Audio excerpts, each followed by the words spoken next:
The transport descended through a layer of silver clouds, and the view beyond the reinforced windows slowly changed from empty darkness to a world of violent colors. Vast green forests stretched across entire continents, broken by black mountain ranges and enormous rivers that glowed faintly beneath the atmosphere. Lightning crawled sideways across the clouds instead of striking downward, while strange circular storms moved against the direction of the wind. Nobody inside the transport spoke for several seconds. Every recruit had studied the file on VEYRA-9 before coming here, but seeing the planet in person was different. VEYRA-9 was classified as a Category 7 Deathworld, one of the most dangerous naturally occurring environments known to the Galactic Defense Coalition. Most civilized species evolved on worlds where dangerous environments existed in isolated regions. VEYRA-9 had no isolated regions. Almost every part of the planet could kill an unprepared traveler. Lieutenant Commander Sarah Vall stood at the front of the transport, watching the recruits through the reflection of the window.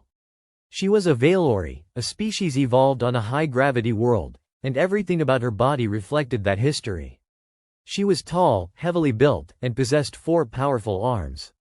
Her dark armor was covered with the insignia of the Galactic Defense Academy, and a thin scar ran from her left temple to her jaw. She had commanded survival operations on 7 hostile worlds, and the recruits knew that she had never failed a Deathworld assessment. "Listen carefully," she said as the transport began its final descent. "The moment those doors open, your academy ranking means nothing. Your species means nothing. Your previous achievements mean nothing. VEYRA-9 does not care who you are." A holographic map appeared in the air. A glowing blue point marked their landing zone, while another point appeared more than 100 kilometers away. "Your objective is the Eastern Extraction Beacon. You have 72 standard hours to reach it. Each of you will receive 1 survival pack, an emergency communicator, basic medical equipment, and limited food. You are not being given enough supplies to live comfortably. That is intentional." A young Carvani recruit raised one claw. "Commander, what are the Predator engagement rules?" Sarah looked directly at him. "There are none." The recruit lowered his claw. Another trainee asked, "What about environmental hazards?" Sarah's expression remained completely serious. "If you encounter one, survive it." A nervous silence filled the transport. Then Sarah added, "One final warning. VEYRA-9 is not an enemy army. You cannot intimidate it, negotiate with it, or defeat it. Your only advantage is understanding what it is trying to do before it does it." Among the 312 recruits stood a human named Evan Cole. He was 28 years old, lean, average in height, and looked almost disappointingly ordinary compared with the other candidates. Around him stood species with armored skin, enhanced muscles, superior night vision, natural claws, reinforced skeletons, and sensory organs humans did not possess. Evan had none of those advantages. His dark brown hair was cut short, and his academy survival uniform looked exactly like everyone else's. The only unusual thing about him was the small metal container he was carrying in one hand. A young Valari recruit named Tala Ren noticed it as they moved toward the landing ramp. She had pale silver skin, large black eyes, and delicate sensory whiskers along her cheeks. She glanced at the container and then at Evan. "Is that food?" Evan looked down. "Yeah." Tala stared at him. "We are going to VEYRA-9. "I know. The Deathworld. That's the one." She pointed at the container. "And you brought lunch?" Evan gave her a small shrug. "My mother packed too much." Tala looked at him as though she had discovered a malfunctioning machine. "You know the average survival rate during the first 48 hours of this exercise, don't you?" "Not exactly. 71%. Evan nodded thoughtfully. "That's not terrible. 71% survival is terrible. Depends on what the other 29% did." Tala opened her mouth, then closed it again. She decided that humans were probably as strange as the military reports claimed. The transport touched the ground with a heavy vibration. The rear doors opened, and warm, wet air rushed inside. The smell was overwhelming: earth, vegetation, minerals, and something metallic beneath it all. Sarah stepped onto the surface first. "Good luck," she said. "You'll need it." The recruits spread out almost immediately. Some formed groups according to species, while others rushed ahead to establish an early lead. Draven, a massive Carvani with dark armored skin, moved toward the front with 6 others. The slow ones will only become a burden, he announced. We move east immediately. Several recruits followed him. Evan did not. He crouched beside the ground and examined a patch of mud. Tala stopped nearby. What are you looking at? Evan touched two narrow marks in the soil.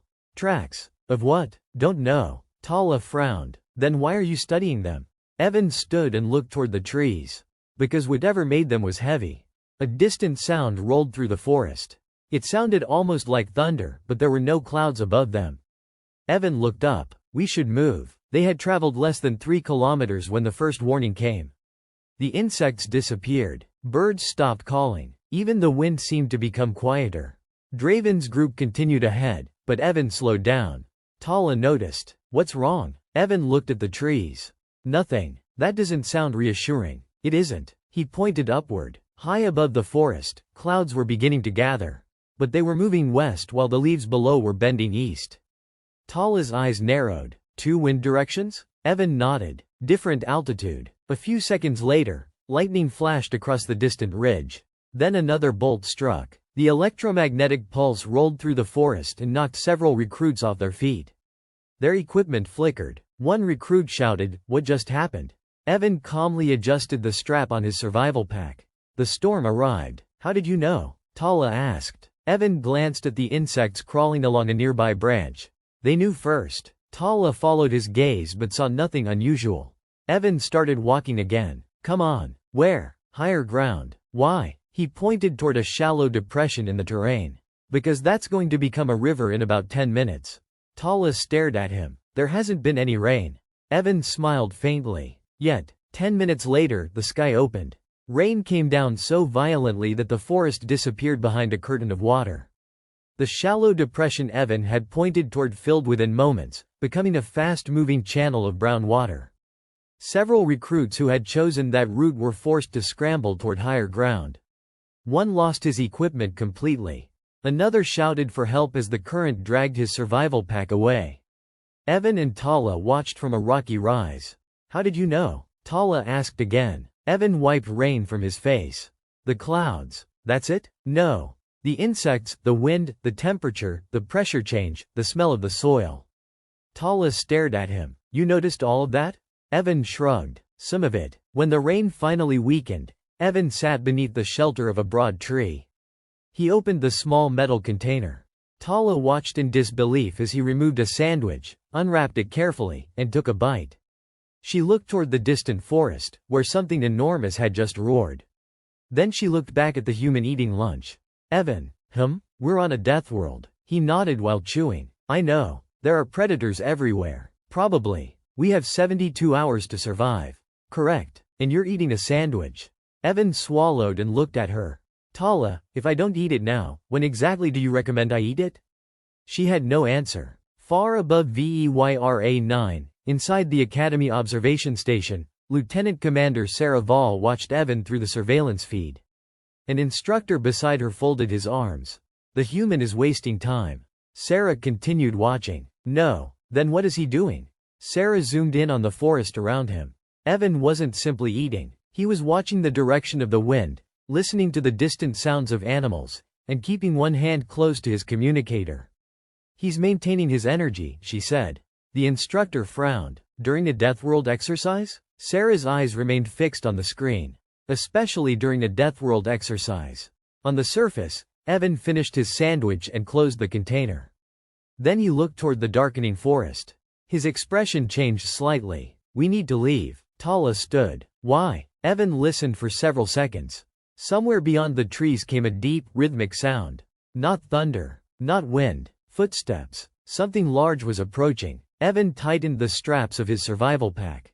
Because lunch is over. And for the first time, Tala realized that the human had never been relaxed because he thought VEYRA-9 was harmless. He had been relaxed because he had been paying attention. The footsteps grew louder. Each one produced a dull vibration beneath Evan's boots, and the leaves above them trembled even though the wind had nearly stopped. Tala slowly reached for her weapon. How large? She whispered. Evan shook his head. Don't know. You can hear it. I can hear something. That's not the same thing. Exactly. He looked toward the forest. So don't guess. Tala lowered her weapon slightly. What do we do? Evan pointed toward a narrow rocky slope behind them. Move there. Slowly. They began retreating without turning their backs on the trees. The sound stopped. Tala froze. It's gone. Evan shook his head. No. It's watching. A branch snapped somewhere to their left. Tala's eyes moved toward the sound, but Evan quietly said, "Don't look." She whispered, "Why?" "Because if it wants us to look, there's probably a reason." 3 seconds later, something moved behind them.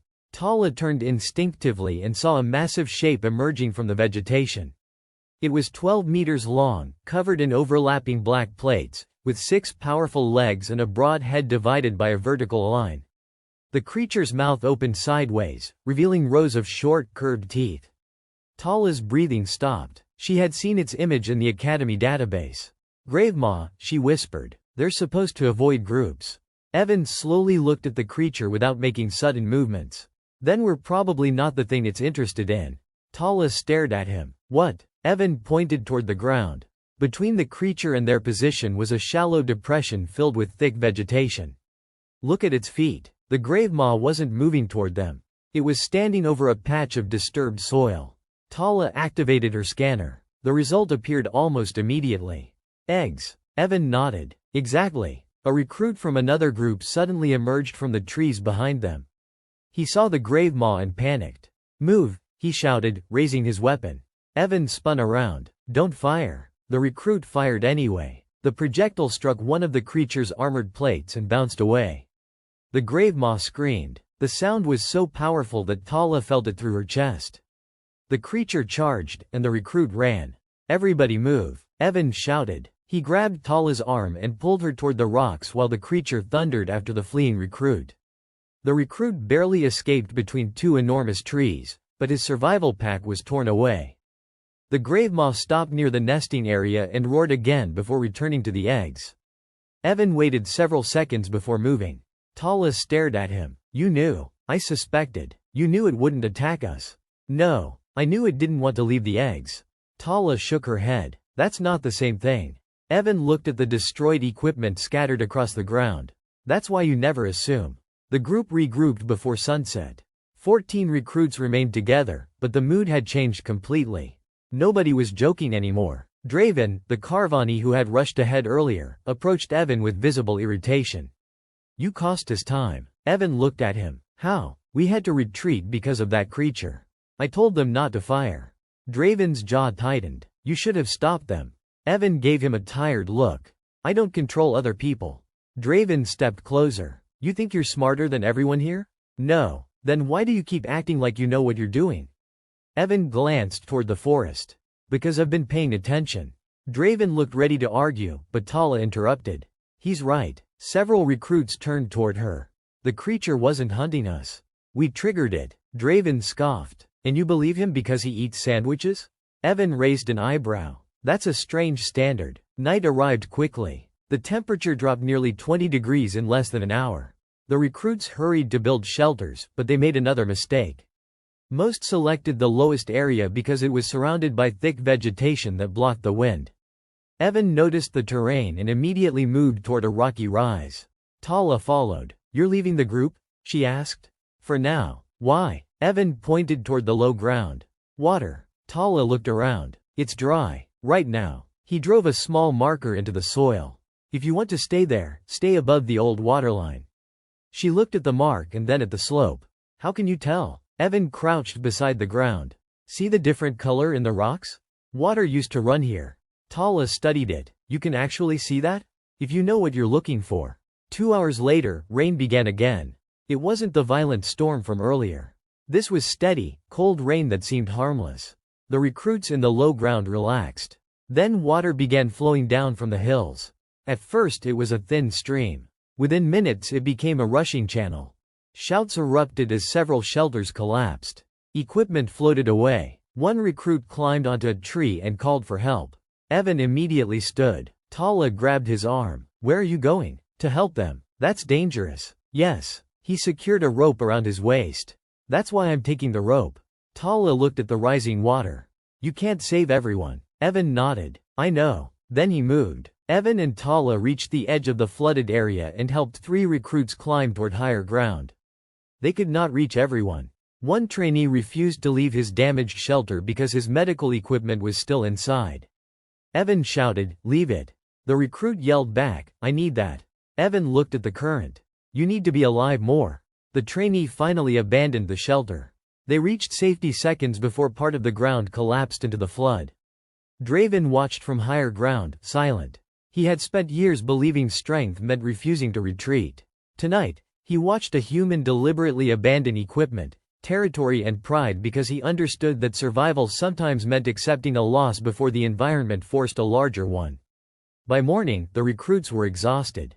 Their food supplies had been damaged, their clothing was soaked, and several pieces of equipment were missing.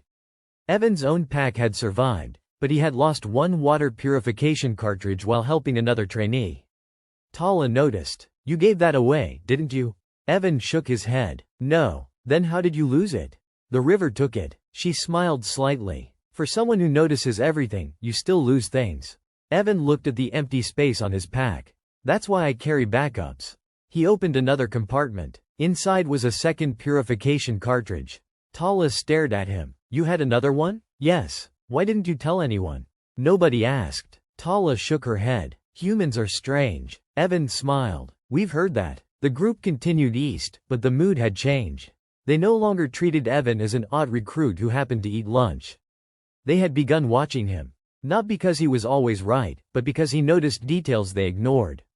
He checked the direction of the wind before choosing a campsite. He tested plants before touching them. He studied animal tracks instead of simply avoiding them. He never moved quickly without knowing why. Yet even Evan understood that VEYRA9 was slowly changing the rules. The storms were becoming more frequent, the wildlife was becoming more active, and their original route was becoming increasingly dangerous. That afternoon, Tala finally asked the question that had been bothering her since the beginning. "Evan, where did you learn all this?" Evan kept walking for several seconds before answering. "Earth." Tala frowned. "Your homeworld?" "Yeah. Was it like this?" Evan smiled faintly. "Not exactly." "Then why are you so prepared?" Evan looked toward the distant mountains. "Because Earth didn't need to look like VEYRA9 to teach humans that the environment doesn't care about us." He adjusted his pack and continued walking. "The important thing isn't whether a world is trying to kill you." Tala watched him carefully. "Then what is?" Evan glanced back. "Whether you notice how it's trying." Far behind them, something moved through the forest. The recruits didn't see it. Evan did. He stopped walking. Tala immediately noticed. "What is it?" Evan listened. Then his expression became serious. "I don't know." "That's bad. Very. What do we do?" Evan looked at the fading sunlight. "We don't find out tonight." He pointed toward the rocky ridge ahead. "We camp there." Draven looked at the ridge and then at Evan. "Why?" Evan answered quietly, "Because whatever is following us doesn't like open ground." For the first time, Draven didn't argue. The recruits began moving toward the ridge together. Behind them, deep inside the forest, two golden eyes opened in the darkness. The Deathworld had noticed them. And it was getting closer. The recruits spent the night on the rocky ridge without lighting a fire. Evan had explained that flames might attract predators, but he had not explained what had convinced him that something was following them. Draven wanted to know, but Evan simply said, "I heard it." That answer frustrated the Carvani. "You keep saying that," Draven muttered. "You hear things, notice things, predict things. Do you expect us to believe you're some kind of human oracle?" Evan looked across the darkness. "No, I expect you to believe that I have ears." Tala almost laughed, but the sound died when something moved below the ridge. A large shadow passed between the trees. Nobody spoke. The creature never came closer. It remained below them for nearly an hour before disappearing into the forest. By dawn, everyone understood why Evan had chosen the ridge.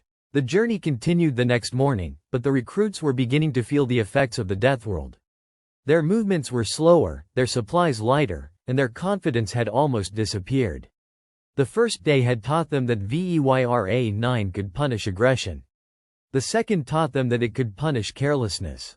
Now the third lesson was becoming obvious. Exhaustion was just as dangerous as any predator. Evan noticed the changes immediately. Draven was favoring his left leg. Tala's movements were slower. Two other recruits had begun drinking too little water because they were afraid of running out. Evan stopped beside a rock and looked at them. "Everyone drink." One recruit shook his head. We're running low. Evan nodded. That's why you should drink. The recruit frowned. That doesn't make sense. Evan pointed at him. You're already dehydrated. If you wait until you're thirsty, you've waited too long. Draven looked at his own water container. And what happens when we run out? Evan answered. Then we'll solve that problem when it becomes real. Dehydrating ourselves early doesn't make the future safer. By midday, they reached a narrow valley filled with tall blue vegetation. The plants were beautiful, almost glowing beneath the sunlight. Tala approached one carefully. These weren't in the Academy database. Evan stopped her. Don't touch them. She pulled her hand back. Why? They're moving. She stared at the leaves. At first they seemed still. Then one slowly rotated toward them. Another followed. That's impossible, Tala whispered. Evan shook his head. Not here. He took a small sensor from his pack and held it near the nearest plant. The display immediately showed a warning. Chemical response. Draven looked at the valley. Can we go around? Evan checked the map. Yes, but it'll cost us about 6 kilometers. Draven frowned. We don't have time. We don't have 6 kilometers of skin we can afford to lose either.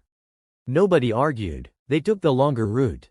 3 hours later, the valley behind them was filled with a thick mist. The wind carried the mist toward the direction they had originally intended to travel. Tala watched it spread across the plants. What would have happened if we'd gone through? Evan looked at the valley. Probably burns, respiratory damage, maybe temporary blindness. Draven stared at him. You don't sound certain. Because I'm not. Then how can you make decisions? Evan turned toward him. You don't need certainty to make a good decision. You need enough information to understand the risk. Draven was silent. That answer stayed with him. By late afternoon, the group found a water source. It was a clear stream flowing between two black rocks. Everyone was relieved. Their supplies were running low, and the water looked cleaner than anything they had found before. Tala immediately began filling her container, but Evan stopped her. Wait, she sighed. Again? Evan crouched beside the stream. He examined the water, then the rocks, then the vegetation around it. He took a sample and tested it. The scanner produced a yellow warning. Don't drink it. Draven looked at the stream. Why? Something's feeding upstream. Can we purify it? Evan checked the readings. Maybe. He hesitated. But I don't know what the contaminant is. Draven pointed toward the water. We can't keep walking without water. Evan nodded. Then we find another source. They followed the stream upstream for nearly an hour. Eventually they discovered the problem. A cluster of pale creatures had built nests around the water.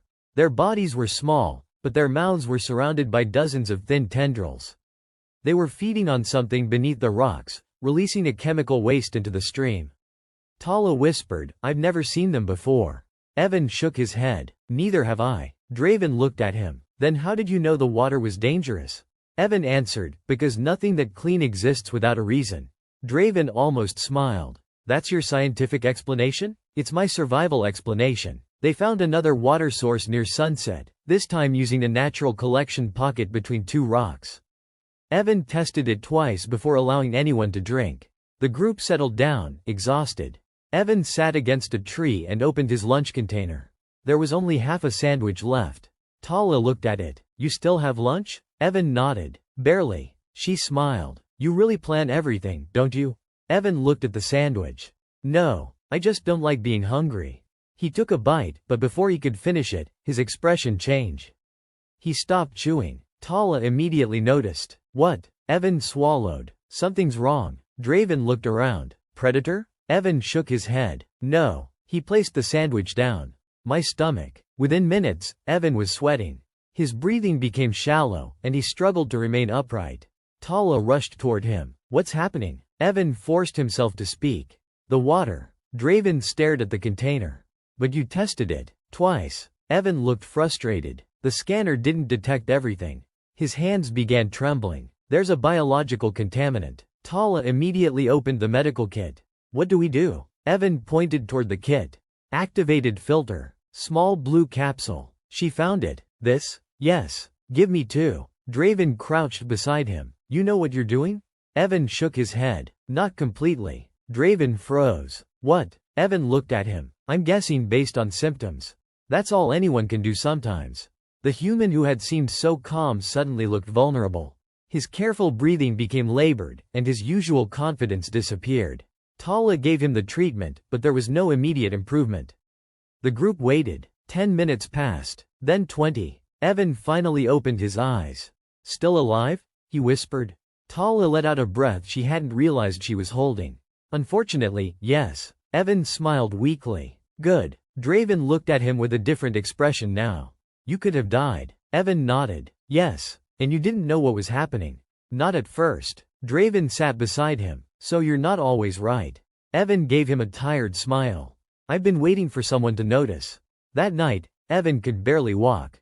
The others carried some of his equipment, while Tala monitored his condition. For the first time, the human wasn't leading. He was depending on everyone else. Draven took the heaviest part of his pack. You saved my life yesterday, he said. Evan looked at him. Did I? You told me to leave my equipment during the flood. Draven tightened the strap. I didn't understand why then.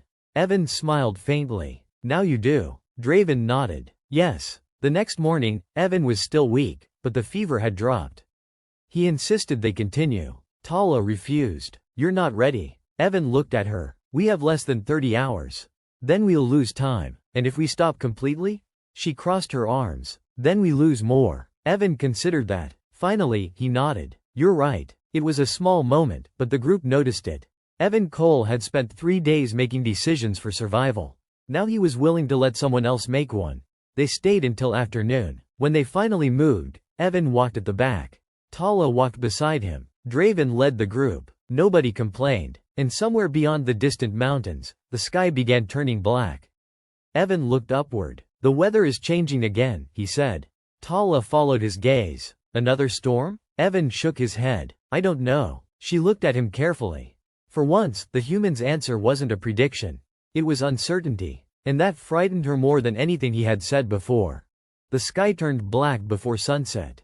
Clouds rolled over the mountains in enormous layers, moving so quickly that the recruits barely had time to prepare. Evan stopped on a rocky plateau and studied the horizon. He was still recovering from the contaminant, and every step required more effort than he wanted the others to see. Tala noticed anyway. You should rest, she said. Evan shook his head. We need shelter before that reaches us. Draven looked toward the approaching clouds. How long? Evan checked the wind and listened to the distant rumble. Maybe 40 minutes. A recruit behind them laughed nervously. That's enough time. Evan looked at him. For what? The recruit hesitated. To build shelter. Evan shook his head. Not here. The group immediately began searching for higher ground, but the terrain offered few options. The plateau was exposed, and the surrounding valleys were already filling with mist. Evan finally pointed toward a narrow rock formation. There. Draven looked at it. That's barely wide enough for all of us. It doesn't need to be comfortable. What about the storm? Evan looked at the clouds. The rocks will block the worst of the wind. They moved quickly. Nobody complained anymore. They had learned that when Evan spoke in that calm tone, it usually meant he had already noticed something they had not. The first wave of the storm arrived with a sound like an explosion. Wind slammed into the plateau, throwing loose stones across the ground. The recruits pressed themselves against the rocks while rain began falling sideways. Their communicators suddenly screamed with static. Tala looked at hers. I lost the academy signal. Draven checked his. Same. Evan tried his own. Nothing. The storm's disrupting the electromagnetic field, he said. They can't see us. A recruit looked frightened. Then how will they know we're alive? Evan answered, they don't. The recruit stared at him. That's not reassuring. I wasn't trying to reassure you. Lightning struck the mountain ridge nearby. The entire rock formation shook. Then came a deep rumbling from beneath their feet. Draven looked down. What was that? Evan immediately stood. Move away from the edge. Nobody asked why. They moved. Seconds later, the ground split with a violent crack. A section of the plateau collapsed into the valley. Rocks and soil disappeared into the darkness below. Tala stared at the gap. That wasn't in the course map. Evan shook his head. No. Can the academy control this? No. Draven looked toward the sky. Then this isn't training anymore. Evan watched another section of ground crumble. It still is. He paused. But now it's real. The storm continued for hours. Their shelter survived, but their equipment did not. One of the recruits lost his navigation unit. Another lost most of his food. Draven's medical kit was damaged. Evan's communicator remained useless. The group waited in silence until the worst of the storm passed. When dawn finally came, VEYRA-9 looked different. Rivers had changed direction, several hillsides had collapsed, trees had been uprooted, the route shown on their maps no longer existed. Tala opened the damaged map display. The extraction beacon is still east. Draven looked at the terrain. The old route is gone. Evan crouched beside her. How far? 48 kilometers. Draven shook his head. We don't have enough time. Evan looked at the remaining supplies. We have 32 hours. And we're injured. Yes. So what do we do? Evan stood. Recalculate. They spent the next hour studying the terrain. Without the Academy connection, they had no updated satellite map. They had to rely on what they could see. Evan suggested moving through a narrow canyon that had been marked as unstable before the storm. Draven immediately objected. You just told us the planet changed. Evan nodded. That's why the old map isn't enough. And you want to enter an unstable canyon? I want to see if the collapse opened another route. Draven stared at him. That's a terrible idea. Evan considered it. Probably. Tala raised an eyebrow. You admit that? Of course. Evan pointed toward the mountains. But every option is bad. We need the least bad one. They entered the canyon carefully. The walls were enormous, rising hundreds of meters on both sides. Water streamed down the rocks, carrying branches and loose soil. The recruits moved slowly. Then they heard a sharp cry. One of the younger trainees had slipped. His leg was trapped beneath a fallen section of rock. Draven rushed toward him, but Evan grabbed his arm. Wait. Draven looked angry. He's trapped. I know. Evan examined the surrounding rocks. If you pull that stone now, the wall above him could come down. Draven looked upward. Then what do we do? Evan pointed toward another rock. We stabilize that first. Draven and two others worked together, using their combined strength to secure the unstable section. Only then did they remove the rock trapping the injured recruit. It took 20 minutes. It felt like an hour. But they succeeded. The injured trainee looked at Evan. Why didn't you just pull me out? Evan tightened the bandage around his leg. Because sometimes the fastest rescue kills everyone. Draven looked at the human for several seconds. You really think about everything, don't you? Evan shook his head. No, I just think about the next mistake. They continued deeper into the canyon. Halfway through, the storm returned. Not as powerful as before, but enough to send water rushing through the narrow passage. Flood, someone shouted. The group turned around. The entrance was already filling. Evan looked ahead. Keep moving. Tala pointed toward a ledge. We can climb. No. Why? The rock is wet. Draven looked at the rushing water. Then where? Evan saw a narrow opening between two boulders. There. Tala stared. That's barely wide enough for one person. Then we go one at a time. They moved through the opening just before the water reached them. On the other side was a hidden chamber beneath the mountain. The recruits collapsed against the walls, breathing heavily. Draven laughed once, exhausted. I hate this planet. Evan sat down beside him. That's probably healthy. Tala looked at Evan. Do you ever get scared? Evan was quiet for a moment. Then he answered honestly. All the time. She frowned. You don't act scared. That's different. Evan looked at the dark entrance where the floodwater rushed past. Fear is useful. Panic isn't. Tala considered his words. So you're afraid right now? Evan nodded. Very. Draven looked surprised. Of what? Evan looked toward the unstable ceiling. That we won't make it out. The admission silenced everyone. For the first time, they understood that Evan's calmness wasn't the absence of fear. It was control. Several hours later, the storm finally weakened. The group emerged from the hidden chamber and climbed toward higher ground. They had lost more equipment, more time, and nearly another recruit. But they were still together. Evan looked toward the distant horizon. The extraction beacon was still somewhere beyond the mountains. He checked his watch. 24 hours remained. Tala stood beside him. Can we make it? Evan looked at the exhausted group behind them.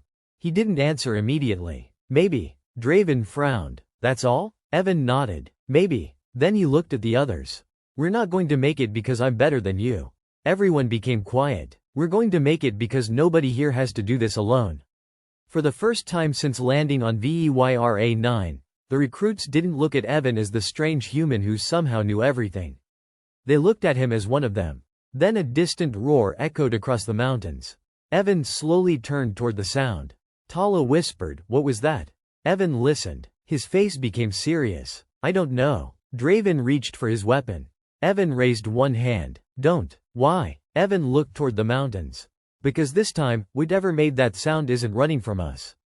The roar came again, much closer. And somewhere beyond the ridge, something enormous began moving toward them. The roar rolled across the mountains again, but this time the recruits did not panic. They had learned enough about VEYRA-9 to understand that fear was information, not a command. Evan raised one hand and everyone froze. He listened carefully, trying to separate the echoes from the original sound. It's moving north, he said. Draven tightened his grip on his weapon. How far? Maybe 3 kilometers. Tala activated the damage scanner. The screen flickered and died. No reading. Evan nodded. Then we don't chase it, and we don't run blindly. Draven looked toward the ridge. Our route goes north. Evan checked the terrain. Not anymore. He pointed toward a narrow passage between 2 cliffs. We go west. Draven looked at the map. West adds 12 kilometers. I know. We don't have 12 kilometers. Evan looked at him. We have 24 hours. Draven shook his head. And we're already exhausted. Evan didn't argue. Instead, he pointed toward the northern ridge. Look at those trees. Tala examined them. They're bent east. Evan nodded. The wind is coming from the west. Draven frowned. So? Those trees have been bent by something much stronger than today's wind. Evan pointed toward a line of broken branches. Something large moved through there during the storm. Tala's eyes widened. The creature? Probably. Draven looked toward the ridge. And if we go north? Evan answered, we enter its territory. Draven sighed. Fine. West. The group moved into the western passage. Progress was slow because the terrain was steep and uneven. The injured recruit had to be supported between 2 others, and Evan was still recovering from the contaminated water. Nobody complained. Their earlier competition had disappeared. They were no longer trying to finish first. They were trying to make sure everyone reached the beacon. After several hours, they encountered their first major obstacle. A field of pale red plants growing between the rocks. Tala stopped immediately. Don't step there. Everyone froze. Draven looked at her. Why? Tala crouched and examined the nearest plant. The leaves are reacting to our body heat. Evan looked at her with approval. Good catch. Tala smiled. I learned from watching you. She pointed toward the field. These probably release spores when disturbed. Evan nodded. Then what's the safe route? Tala studied the plants for several seconds. The shadows. Evan looked at the sunlight. Exactly. The plants on the shaded side were inactive. Tala led them through the darker section, proving that survival knowledge did not belong to one species. Near midday, they reached a narrow gorge where the old academy map showed a bridge. The bridge was gone. Only 2 broken support towers remained. Draven looked down into the canyon. We can't cross. Evan studied the walls. We can. Draven looked at him. How? Evan pointed toward a fallen tree lodged between the cliffs. That. Draven stared at it. That's not stable. No. It could break. Yes. Then why are we discussing it? Evan smiled faintly. Because we have another option. He pointed toward the canyon floor. 3 kilometers downhill, there's a natural crossing. Draven looked toward the route. That will take at least 2 hours. Evan nodded. Probably. Draven sighed. So we use the tree. Evan shook his head. No. We use the longer route. Draven stared at him. Why? Evan pointed toward the broken bridge supports. Because something heavy already tried to use it. The group took the longer route. 2 hours later, they reached the crossing. It was difficult but safe. On the opposite side, they discovered fresh tracks. Draven crouched beside them. Gravemaw? Evan shook his head. Too narrow. Tala studied the marks. 6 legs. Evan nodded. But smaller. Draven looked around. Predator? Maybe. Evan stood. But look at the tracks. The footprints circled the water source rather than leading toward it. Tala understood. It's protecting something. Evan nodded. Again. Draven groaned. I am starting to hate nests. They moved carefully around the area and found a cluster of small creatures hiding beneath a rock shelf.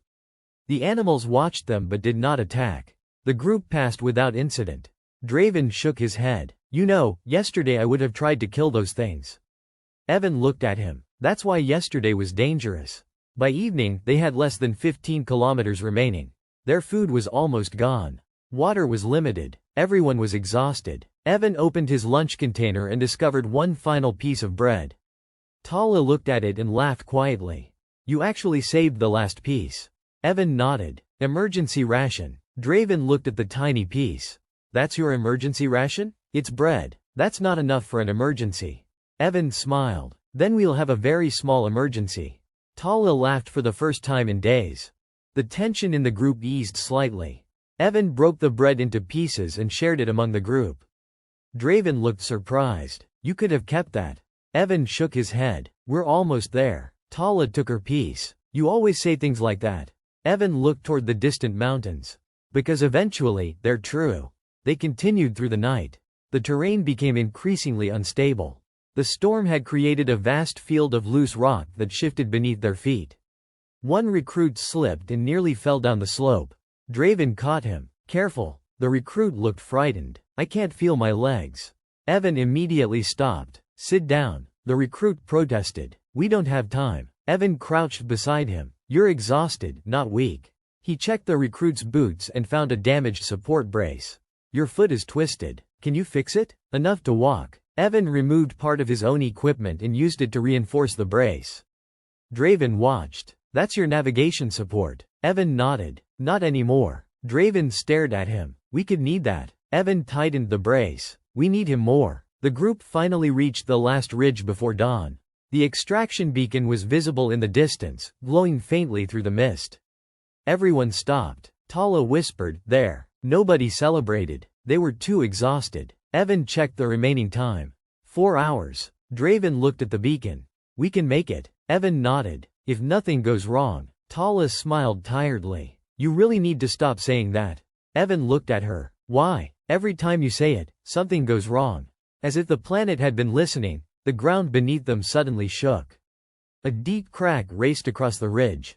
The recruits froze. The path ahead split open. The beacon remained visible on the other side, less than 2 kilometers away. Draven stared at the gap. No. Evan walked toward the edge and looked down. The canyon was too wide to jump and too deep to climb safely. Tala whispered, what now? Evan looked at the beacon. Then he looked at the exhausted recruits behind him. He finally said, we don't cross. Draven stared at him. What? We go around. That will take us at least 6 hours. Evan checked the time. 3 hours and 40 minutes. Draven's expression hardened. Then we'll fail. Evan nodded. Maybe. Draven looked angry. After everything we've done? Evan turned toward him. Getting there late is failure. He paused. Not getting there at all is worse. Nobody answered. Then Tala stepped forward. I'll follow you. Draven looked at her. Then at the others. One by one, they began moving. Not toward the beacon. Away from it. They had chosen the longer road. And for the first time, Evan knew there was a real possibility that none of them would finish the course. The Deathworld had taken almost everything they had. Now it was asking for the one thing they had left. Time. The group moved away from the extraction beacon with only 3 hours and 40 minutes remaining. Nobody spoke for several minutes.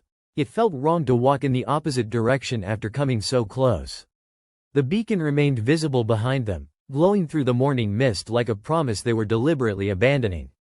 Draven finally broke the silence. We're going to fail. Evan continued walking. Possibly. Draven's voice became sharper. You keep saying that word.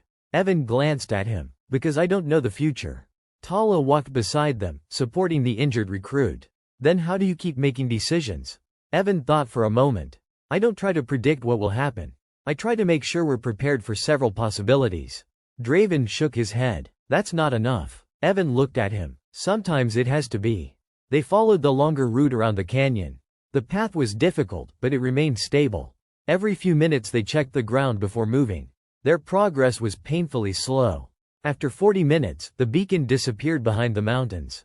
Morale dropped immediately. One recruit stopped walking. We're never going to make it. Tala looked back. Keep moving. The recruit shook his head. What's the point? Draven turned toward him. The point is that we don't stop. The recruit stared at him. You used to be the one saying we should leave the weak behind. Draven looked uncomfortable. I was wrong. Nobody expected him to say it so quickly.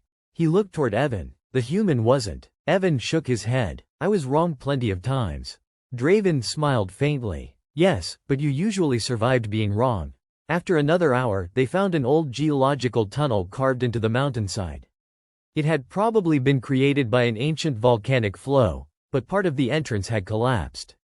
Evan examined the opening. "We can use this." Tala frowned. "A tunnel we know nothing about?" "We know one thing." "What's that?" Evan pointed to the ground. "Air is moving out." Draven understood immediately. "Meaning it has another opening." Evan nodded. "Exactly." They entered carefully. The tunnel was dark, but Tala's enhanced vision allowed her to lead. The passage descended gradually, and after nearly 20 minutes they felt cold air flowing toward them. Then they heard water. A narrow underground river emerged from the darkness. Tala looked at Evan. "Can we follow it?" Evan checked the direction. "It flows east." Draven smiled. "The beacon is east." Evan nodded. "Then we just saved ourselves several kilometers." The tunnel eventually opened onto a valley on the far side of the canyon. The group emerged into daylight and discovered that the geological collapse had created a natural passage almost directly toward the extraction zone. The beacon was visible again. Everyone stared at it. They had 4 kilometers remaining. Less than 2 hours remained. For the first time, they allowed themselves to feel hope. Then a message suddenly appeared on one surviving communicator. The Academy signal had returned. Static filled the speaker before a voice emerged. "Surface Team, this is Academy Control. Identify yourselves." Tala grabbed the communicator. "Team 7, 14 survivors." There was a pause. "Team 7, your course has been suspended." Everyone froze. Draven looked at Evan. "Suspended?" The voice continued. "Repeat, the Deathworld exercise has been suspended. Remain where you are. Extraction teams are being deployed." The recruits stared at one another. "Why?" Tala asked. The voice answered, "A planetary electromagnetic event exceeded all predicted parameters. Multiple training zones have been compromised. Several teams require emergency extraction." Evan looked toward the mountains. "How many?" The communicator crackled. "We don't have a complete count." Draven's expression hardened. "Then we keep moving." Tala looked at him. "They told us to remain where we are." Draven shook his head. "We're 4 kilometers from the beacon." Evan raised a hand. "Wait." He looked toward the valley. Something felt wrong. The birds had stopped calling. "The storm isn't over." Draven frowned. "The sky is clear." Evan looked at the clouds. "Above us." Tala looked upward. The sky seemed bright and calm. Then her scanner suddenly activated. A warning appeared. "Electromagnetic surge." Evan nodded. "Exactly." They moved toward a rocky shelter just before the surge struck. Blue-white light spread across the sky, and every electronic device went dead again. The recruits waited in silence. When the storm passed, they emerged. The extraction beacon was dark. Tala stared at it. It shut down. Evan nodded. "Probably temporary." Draven looked toward the sky. "How much time?" Evan checked his mechanical watch. 40 minutes. The group began moving again. There was no longer a course score, no longer a competition, and no longer any reason to prove who was strongest. They simply walked. When they reached the beacon, the entire group collapsed around it. The emergency transmitter activated automatically. A bright signal shot into the sky. Minutes later, transport craft appeared above the valley. The recruits watched as rescue teams descended. Medical officers immediately approached the injured. Lieutenant Commander Sarah Vall was among them. She walked directly toward Evan. He was sitting on a rock, breathing heavily. "Recruit Cole." Evan looked up. "Commander." Sarah studied him. "Do you know the exercise was suspended?" "Yes." "Do you know your entire group technically failed the original 72-hour objective?" Evan nodded. "Yes." Sarah paused. "Then why did you continue?" Evan looked at the others. Draven was helping an injured recruit stand. Tala was speaking with a medic. "Because we were already here." Sarah almost smiled. "That's not the answer I expected." Evan shrugged. "Didn't have a better one." She looked around at the exhausted recruits. "Do you know what this course was actually testing?" Draven answered before Evan could. "Survival." Sarah shook her head. "Not exactly." She activated a holographic display showing the course results. The Deathworld survival course was designed to measure decision-making under environmental pressure. The fastest route wasn't necessarily the best route. The strongest recruit wasn't necessarily the most valuable. The Academy wanted to know who could recognize changing conditions, manage limited resources, cooperate under pressure, and remain rational when their original plans became useless. Tala looked at Evan. "Then why didn't you tell us?" Evan laughed softly. "I didn't know." Sarah looked at him. "You didn't?" Evan shook his head. "I thought the test was exactly what you said." Get to the beacon. Sarah studied him for several seconds. That is why you performed so well. Evan frowned. I performed well? You didn't assume there was a hidden answer. You simply survived the situation in front of you. Draven looked at Evan. And the lunch? Sarah's expression changed. Ah, yes, the lunch. Several recruits laughed. Evan looked embarrassed for the first time. What about it? Tala smiled. We've been wondering that for 3 days. Evan opened the metal container. It was empty now. It was food. Draven stared at him. We know that. Evan laughed. My point is that there was no secret meaning.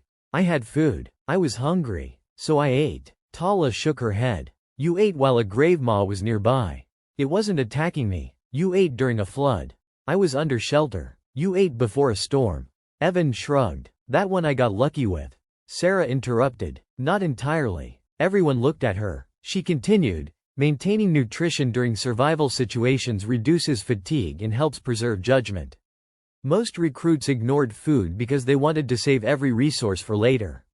Some became exhausted because of it. Evan looked at his empty container. So I accidentally did something smart. Sarah smiled. You did something humans have been doing for a very long time. She pulled up an old historical image of Earth. Your species evolved on a dangerous world. Not because every creature was enormous or every environment was lethal, but because danger came from many directions. Predators, disease, weather, hunger, injury, competition and environmental change. Humans survived not by becoming the strongest organism on Earth, but by becoming adaptable. Tala looked at the image. You learned to change your strategy. Exactly, Sarah said. You built tools. You cooperated. You remembered failures. You prepared for problems that had not happened yet. Draven looked at Evan. So that's why you were calm. Evan shook his head. I wasn't calm. Draven frowned. You looked calm. Evan smiled. That's different. Sarah looked toward the distant planet. Humans are often misunderstood by the rest of the galaxy. Other species think Deathworlders must be fearless. Evan stood slowly. We're not. He looked at the exhausted recruits. Fear is useful. It tells you something is wrong. The trick is not letting it make every decision. Tala smiled. So after all this, what are you going to do first? Evan thought for a moment. Eat. She laughed. Of course. Evan reached into his survival pack and pulled out a crushed nutrition bar. Draven stared at it. You had that the entire time? Evan nodded. Emergency ration. Draven sighed. You're unbelievable. Evan broke the bar into pieces and held it out.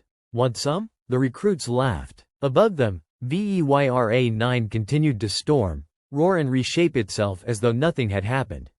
The Deathworld had broken their confidence. It had exhausted their bodies. It had destroyed their plans. But it had taught them something none of their academy instructors could have taught inside a classroom. Survival was not about defeating the world. It was about understanding it, adapting to it, and helping one another endure it. And sometimes when the world was trying its hardest to break you, survival began with something remarkably simple. A human sitting down, taking a bite, and enjoying his lunch.